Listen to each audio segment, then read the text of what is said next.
ജയിലിന്റെ പടിവാതിക്കൽ നിൽക്കുകയാണ് ആം ആദ്മി നേതാവും ഡൽഹി മുഖ്യമന്ത്രിയുമായ അരവിന്ദ് കെജ്രിവാൾ. എൻഫോഴ്സ്മെന്റ് ഡയറക്ടറേറ്റ് കുരുക്ക് മുറുക്കിക്കഴിഞ്ഞു. നിരവധി തവണ ചോദ്യം ചെയ്യൽ നിന്നും കെജ്രിവാൾ വഴുതി മാറിയെങ്കിലും പിന്നോട്ടില്ലെന്ന നിലപാടിൽ ഉറച്ചു തന്നെയാണ് ഇഡിയും നിൽക്കുന്നത്. അവസാന പ്രതീക്ഷ സുപ്രീം കോടതിയിലാണ്. എന്നാൽ ഡൽഹി മദ്യനയ കേസുകൾ എന്നൊക്കെ ഹൈക്കോടതി പരിഗണിച്ചിട്ടുണ്ടോ?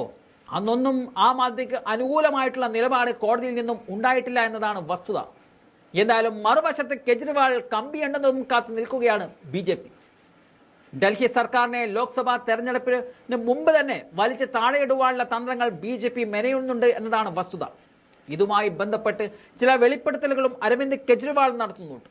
ഡൽഹിയിലെ ആം ആദ്മി സർക്കാരിനെ അട്ടിമറിക്കാൻ BJP തീവ്ര ശ്രമം നടത്തുകയാണെന്നും 7 ആം ആദ്മി MLA-മാർക്ക് BJP-യിൽ ചേരുന്നതിനായി 25 കോടി രൂപ വാഗ്ദാനം ചെയ്തു എന്നുമാണ് കെജ്രിവാളിന്റെ ഞെട്ടിക്കുന്ന വെളിപ്പെടുത്തൽ വന്നിരിക്കുന്നത്. ആം ആദ്മി MLA-മാരുമായി BJP നേതൃത്വം ചർച്ച നടത്തിയെന്നും കെജ്രിവാൾ ആരോപിക്കുന്നുണ്ട്.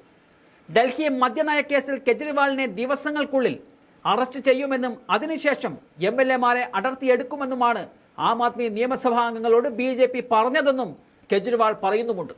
21 MLA-മാരുമായിട്ടാണ് ആദ്യം ചർച്ച നടത്തിയത്. മറ്റുള്ള MLA-മാരുമായും സംസാരിക്കുന്നുണ്ട്.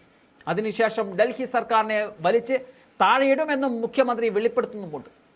നിങ്ങൾക്ക് സ്വാഗതം, 25 കോടി രൂപയും മത്സരിക്കാൻ BJP ടിക്കറ്റും എന്നതാണ് വാഗ്ദാനമെന്നും കെജ്രിവാൾ പറയുന്നുണ്ട്.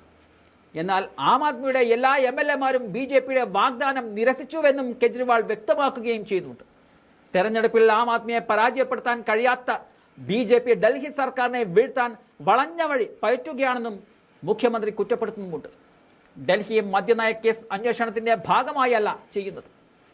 പകരം ഡൽഹി സർക്കാരിനെ അട്ടിമറിക്കുവാനുള്ള നീക്കമായിട്ട് മാത്രമാണ് അറസ്റ്റിനെ കാണുന്നത്. കഴിഞ്ഞ 9 വർഷത്തിനുള്ളിൽ നിരവധി തവണ അവർ ശ്രമം നടത്തിയെങ്കിലും വിജയിക്കാൻ സാധിച്ചിട്ടില്ല. MLA-മാർ ശക്തമായി പാർട്ടിക്കൊപ്പം അണിനിരന്നുവെന്നും മുഖ്യമന്ത്രി കെജ്രിവാൾ പറയുന്നുമുണ്ട്. ഏതായാലും മദ്യക്കോഴ വിവാദത്തിൽ അരവിന്ദ് കെജ്രിവാളിനുള്ള കയ്യാമം ED തയ്യാറാക്കി കഴിഞ്ഞിരിക്കുകയാണ്. ആം ആദ്മി പാർട്ടി പ്രവർത്തകർക്ക് പോലും ഇക്കാര്യത്തിൽ സംശയമൊന്നുമില്ല. അറസ്റ്റ് എന്ന കടമ്പയിൽ നിന്നും രക്ഷപ്പെടുവാനുള്ള അടവുകൾ കെജ്രിവാളെ പയറ്റുന്നുണ്ടെങ്കിലും നിയമക്കുരുക്കിൽ നിന്നും പുറത്തു വരാൻ സാധിക്കുമെന്ന് തോന്നുന്നുമില്ല. തെളിവുകളെല്ലാം ആം ആദ്മി പാർട്ടി നേതാക്കൾക്ക് എതിരാണ്. മാസങ്ങളായി അകത്ത് കിടക്കുന്ന മുൻ ഉപമുഖ്യമന്ത്രി മനീഷ് സിസോദിയയുടെ ജാമ്യാപേക്ഷ പലകുറി സുപ്രീം കോടതി തള്ളിയിരുന്നു. തെളിവുകൾ എതിരാണെന്ന കാരണം നികത്തിയാണ് ജാമ്യം നൽകുന്നതിന് സുപ്രീം കോടതി മടിച്ചു നിന്നത്. അതേ കുരുക്കിലേക്ക് തന്നെയാണ് അരവിന്ദ് കെജ്രിവാളും നടന്നു കയറുന്നത്. എന്തായാലും അറസ്റ്റിലാകുവാനുള്ള സാധ്യത മുന്നിൽ കണ്ട് രാജിവെക്കാതിരിക്കുവാനുള്ള വഴികളാണ് ആം ആദ്മി ഇപ്പോൾ തേടുന്നത്.